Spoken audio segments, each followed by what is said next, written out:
چاند کا 2 ٹکڑے ہونا اور دیگر معجزات۔ مختصر یہ کہ جو نبی دنیا میں تشریف لائے کوئی نہ کوئی معجزہ ضرور ساتھ لائے تاکہ لوگ ان کی سچائی پر ایمان لے آئیں۔ اگر کوئی شخص نبوت کا دعویٰ کرے اور ہاتھ کی صفائی سے کوئی شعبدہ دکھائے تو وہ معجزہ نہیں ہے۔ معجزہ ہونے کے لیے چند شرائط ہیں۔ نمبر 1، وہ کام خلاف عادت ہو، قوانین فطرت کو توڑنے والا ہو۔ نمبر 2، اس کام کو اللہ کسی نبی یا رسول کے ہاتھوں پر ظاہر کرے۔ نمبر 3، عورتوں سے ظاہر نہ ہو، اس لیے کہ انبیاء سب کے سب مرد تھے۔ اللہ تعالیٰ سورہ یوسف آیت 109 میں فرماتے ہیں، آپ سے پہلے ہم نے جتنے رسول بھیجے سب مرد ہی تھے۔ نمبر 4، اس معجزے سے وہ دوسروں کو چیلنج بھی کرے کہ مخالفین میں سے کوئی ایسا کر کے دکھائے، چاہے سب مل کر دکھائیں۔ مطلب یہ کہ وہ معجزہ سب کے لیے چیلنج ہو۔ شعیب علیہ السلام نے بھی اپنے معجزے کے ذریعے اپنی قوم کو چیلنج کیا۔ اللہ تعالیٰ ان کی زبان سے سورہ آراف آیت 85 میں فرماتے ہیں، تمہارے پاس تمہارے رب کی طرف سے واضح دلیل آ چکی ہے۔ شعیب علیہ السلام ایسے واضح اور روشن امور ان کے سامنے پیش کرتے ہیں کہ جن پر عمل پیرا ہو کر وہ دنیا و آخرت میں فلاح پا سکتے تھے۔ سورۃ الاعراف آیت 85 میں ہے، بس تم ناپ تول پورا پورا کیا کرو اور لوگوں کو ان کی چیزیں کم کر کے مت دو، اور روئے زمین میں اس کے بعد کہ اس کی درستی کر دی گئی فساد مت پھیلاؤ، یہ تمہارے لیے فائدہ مند ہے اگر تم تصدیق کرو۔ اللہ تعالیٰ سورۃ الاعراف آیت 86 میں فرماتے ہیں، اور تم سڑکوں پر اس غرض سے مت بیٹھا کرو کہ اللہ پر ایمان لانے والوں کو دھمکیاں دو۔ مطلب یہ کہ تمام تجارتی راستوں میں کٹوتیاں کرنے کے لیے نہ بیٹھا کرو۔ اگر وہ تمہیں رقوم ادا نہیں کرتے تو تم انہیں دھمکیاں دیتے ہو، جیسا کہ سورۃ الاعراف آیت 86 میں ہے۔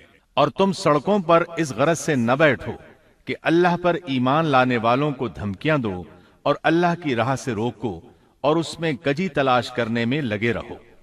اللہ تعالیٰ سورۃ الاعراف آیت 86 میں فرماتے ہیں، اور اس حالت کو یاد کرو جبکہ تم کم تھے، پھر اللہ نے تمہیں زیادہ کر دیا۔ ان کی تعداد بالکل تھوڑی سی تھی، اللہ نے بڑی تیزی سے ان کی تعداد میں اضافہ کر دیا، لیکن جب انہوں نے شعیب علیہ السلام کی بات کو نہ مانا تو ان کا انجام کیا ہوا؟ اللہ تعالیٰ سورۃ الاعراف آیت 86 میں فرماتے ہیں، اور دیکھو کیسا انجام ہوا فساد کرنے والوں کا۔ لوط علیہ السلام کی قوم چونکہ ان کے قریب ہی تھی، اس لیے ان کے انجام سے ڈرایا جا رہا ہے۔ قوم لوط کا واقعہ ان کے ہاں مشہور تھا۔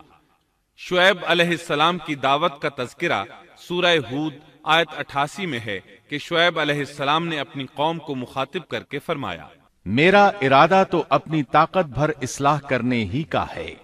دائی حضرات پر صرف اپنی بساط کے مطابق پیغام پہنچا دینا ہوتا ہے۔ لوگوں کو ایمان لانے پر مجبور کرنا انبیاء اور دائی حضرات کے مشن میں شامل نہیں ہے۔ اللہ تعالیٰ سورۃ الغاشیہ آیت 22 میں فرماتے ہیں، آپ ان پر محاسب نہیں ہیں۔ مطلب یہ کہ آپ انہیں ایمان لانے اور راہ راست پر چلانے کے لیے مجبور نہیں کر سکتے۔ آپ کے ذمے یہی امر ہے کہ آپ ان کی اصلاح کرنے کی کوشش کریں۔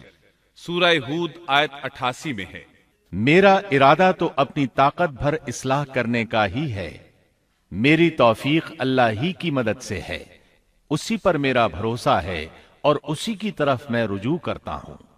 جب شعیب علیہ السلام نے انہیں ان باتوں کی طرف دعوت دی تو انہوں نے کفر کیا، آپ کو جھٹلایا، بلکہ یوں کہنے لگے، انہوں نے جواب دیا کہ اے شعیب، کیا تیری نماز تجھے یہی حکم دیتی ہے کہ ہم اپنے باپ دادوں کے معبودوں کو چھوڑ دیں اور ہم اپنے مالوں میں جو کچھ چاہیں اس کا کرنا بھی چھوڑ دیں؟ آج بھی بعض لوگوں کا یہی حال ہے۔ وہ سمجھتے ہیں دین کا مطلب ہے مسجدوں کی حد تک عبادت کر لو، سیاسی اور معاشرتی زندگی میں دین کی کوئی ضرورت نہیں سمجھتے۔ ان معاملات کو دین سے الگ چیز تصور کرتے ہیں، کہتے ہیں بس جی یہ تو دنیا کے مشاغل ہیں۔ یہی حال تھا شعیب علیہ السلام کی قوم کا۔ سورہ ہود آیت 87 کے آخر میں ہے، تو بڑا ہی باوقار اور نیک چلن آدمی ہے۔ مطلب یہ کہ انہوں نے مذاق کے انداز میں ان سے کہا، تو بڑا عقل مند ہے، کیوں ناراض ہوتا ہے؟ سیدنا ابن عباس رضی اللہ عنہما سے روایت ہے کہ وہ یہ بات ان سے مذاق کے انداز میں کہتے تھے، ان کی تعریف نہیں کرتے تھے۔ پھر شعیب علیہ السلام نے ان الفاظ میں سمجھایا، اور اے میری قوم، میرے خلاف ضد تمہارے لیے اس بات کا باعث نہ ہو جائے کہ تمہیں بھی ویسا ہی معاملہ پیش آ جائے جیسا قوم نوح یا قوم ہود یا قوم صالح کو پیش آ چکا ہے، اور قوم لوط تو تم سے کچھ دور نہیں۔ مطلب یہ تھا کہ قوم لوط تو تمہارے بالکل نزدیک تھی، ان پر آنے والے عذاب سے تو تم خود اچھی طرح خبردار ہو، جانتے ہو ان کے ساتھ کیا سلوک ہو چکا ہے۔ پھر آپ نے فرمایا، تم اپنے رب سے استغفار کرو اور اس کی طرف توجہ کرو، یقین مانو کہ میرا رب بڑی مہربانی والا اور بہت محبت کرنے والا ہے۔ جب وہ اپنی ضد پر اڑے رہے تو شعیب علیہ السلام نے یوں فرمایا، تو ذرا ٹھہر جاؤ یہاں تک کہ ہمارے درمیان اللہ فیصلہ کیے دیتا ہے، اور وہ سب فیصلہ کرنے والوں سے بہتر ہے۔ پہلے تو عام وعظ و نصیحت فرمائی، جب قوم نہ سمجھی تو انہیں سابقہ ہلاک شدہ قوموں کی مثالیں دی، ڈرایا کہ کہیں تمہیں بھی ایسے ہی عذابوں سے دوچار نہ ہونا پڑے، لیکن انہوں نے کسی بات کا اثر نہ لیا، الٹا یوں کہنے لگے، تو ان میں سے ہے جن پر جادو کر دیا جاتا ہے، اور تو ہم ہی جیسا ایک انسان ہے، اور ہم تو تجھے جھوٹ بولنے والوں میں سے ہی خیال کرتے ہیں۔ اگر تو سچے لوگوں میں سے ہے تو ہم پر آسمان کا کوئی ٹکڑا گرا دے۔ مطلب یہ کہ آخرکار یہ لوگ پہلے لوگوں یعنی عاد اور سمود کے نقش قدم پر چلنے لگے، ان کے انبیاء انہیں حق کی طرف بلاتے رہے، وہ انکار کرتے رہے، آخر ان پر اللہ کے عذاب اترے۔ ایسے ہی یہ لوگ بھی شعیب علیہ السلام کو دھمکیاں دینے لگے، ان کے مقابلے پر اتر آئے۔ سورۃ الاعراف آیت 88 میں ہے کہ شعیب علیہ السلام کی قوم کے کافر سرداروں نے ان سے کہا، ان کی قوم کے متکبر سرداروں نے کہا، اے شعیب، ہم آپ کو اور جو آپ کے ہمراہ ایمان والے ہیں انہیں اپنی بستی سے نکال دیں گے، یا یہ کہ تم ہمارے مذہب میں پھر آ جاؤ۔ شعیب نے جواب دیا، کیا ہم تمہارے مذہب میں آ جائیں؟ گو ہم اس کو مکروہ ہی سمجھتے ہوں۔ قوم کے سردار تکبر کرتے ہوئے مزید کہنے لگے کہ اگر تو اپنی دعوت پر اڑا رہا تو ہم تجھے مدین سے نکال دیں گے۔ جواب میں شعیب علیہ السلام نے کہا، اگر عذاب سے بچنا ہے تو میری بات مان لو۔ انہوں نے نہ صرف آپ کی بات ماننے سے انکار کر دیا بلکہ ان کا مذاق بھی اڑانے لگے۔ شعیب علیہ السلام نے انہیں پھر سمجھایا تو وہ بولے، اے شعیب، تیری اکثر باتیں تو ہماری سمجھ ہی میں نہیں آتی، اور ہم تو تجھے اپنے اندر بہت کمزور پاتے ہیں۔ اگر تیرے قبیلے کا خیال نہ ہوتا تو ہم تجھے سنسار کر دیتے، اور ہم پر تمہارا دباؤ تو ہے ہی نہیں۔ اس پر آپ نے فرمایا، اے میری قوم کے لوگوں، کیا تمہارے نزدیک میرے قبیلے کے لوگ اللہ سے بھی زیادہ عزت والے ہیں؟ مطلب یہ کہ تم میری قوم قبیلے سے تو ڈرتے ہو لیکن اللہ تعالیٰ کا تمہیں کچھ بھی ڈر نہیں۔ اس موقع پر انہوں نے اپنی قوم کو یوں خبردار کیا، اے میری قوم، اب تم اپنی جگہ عمل کیے جاؤ، میں بھی عمل کر رہا ہوں۔ بہت جلد تمہیں معلوم ہو جائے گا کہ کس کے پاس وہ عذاب آتا ہے جو اسے رسوا کر دے، اور کون ہے جو جھوٹا ہے۔ تم بھی انتظار کرو، میں بھی تمہارے ساتھ انتظار کرتا ہوں۔ پھر آپ نے دعا فرمائی، اے اللہ، میرے اور میری قوم کے درمیان فیصلہ کر دے۔ ادھر قوم کے لوگ انہیں بستی سے نکالنے اور سنسار کرنے کی دھمکیاں دینے لگے۔ آپ کی دعا کے الفاظ سورہ اعراف آیت 99 میں آئے ہیں، اے ہمارے پروردگار، ہمارے اور ہماری قوم کے درمیان حق کے موافق فیصلہ کر دے، اور تو سب سے اچھا فیصلہ کرنے والا ہے۔ آخرکار فیصلے کی گھڑی آ پہنچی۔ اللہ تعالیٰ نے سیدنا شعیب علیہ السلام اور ان پر ایمان لانے والوں کو نجات عطا فرمائی، اور ان کی قوم پر عجیب و غریب عذاب نازل ہونا شروع ہوا، اور عذاب صرف ایک ہی قسم کا نہیں تھا، کئی نوعیتوں اور شکلوں میں آیا۔ اللہ سبحانہ و تعالی ہمیں اپنی قدرت کی نشانیاں دکھاتے ہیں کہ قوم عاد کس طرح تند و تیز ہواؤں سے تباہ کی گئی، جبکہ شعیب علیہ السلام کی قوم کو اس کے بالکل برعکس عذاب دیا گیا۔ اللہ تعالیٰ نے ہوا کو روک لیا، حالت ایسی ہو گئی کہ ہوا بالکل نہ چلی، گرمی اور حرارت تیز ہو گئی۔ پھر اللہ تعالیٰ نے بستی سے باہر ایک بادل بھیجا، اس کے نیچے سایہ تھا، بچے، بوڑھے، جوان اور عورتیں سبھی اس سائے میں جگہ پانے کے لیے بھاگے۔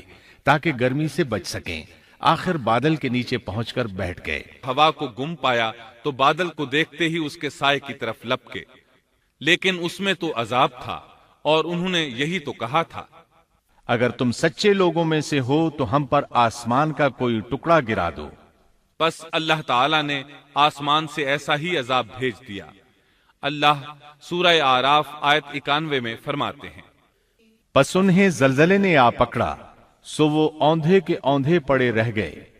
اللہ تعالی مزید فرماتے ہیں، سورہ ہود آیت 94 تا 95 میں ہے، جب ہمارا عذاب آ پہنچا ہم نے شعیب کو اور ان کے ساتھ تمام مسلمانوں کو اپنی خاص رحمت سے نجات بخشی، اور ظالموں کو سخت چنگھاڑ نے آ پکڑا جس سے وہ اپنے گھروں میں اوندھے پڑے رہ گئے، گویا کہ وہ ان گھروں میں کبھی بسے ہی نہ تھے۔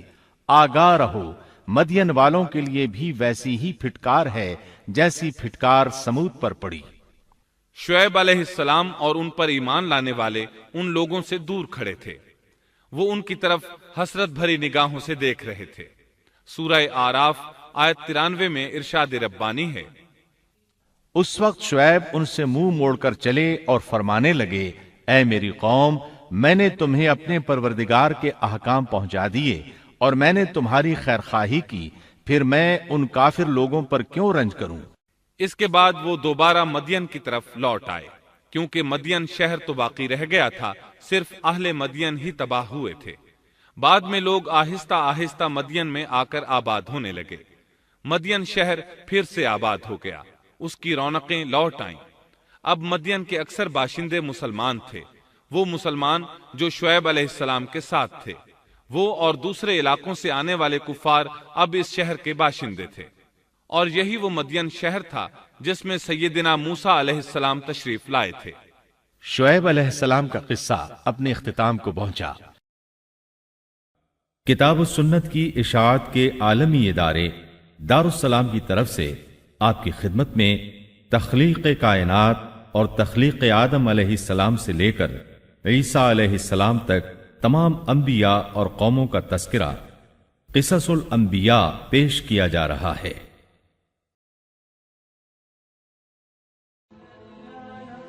Thanks for watching. Don't forget to like, comment, share and subscribe to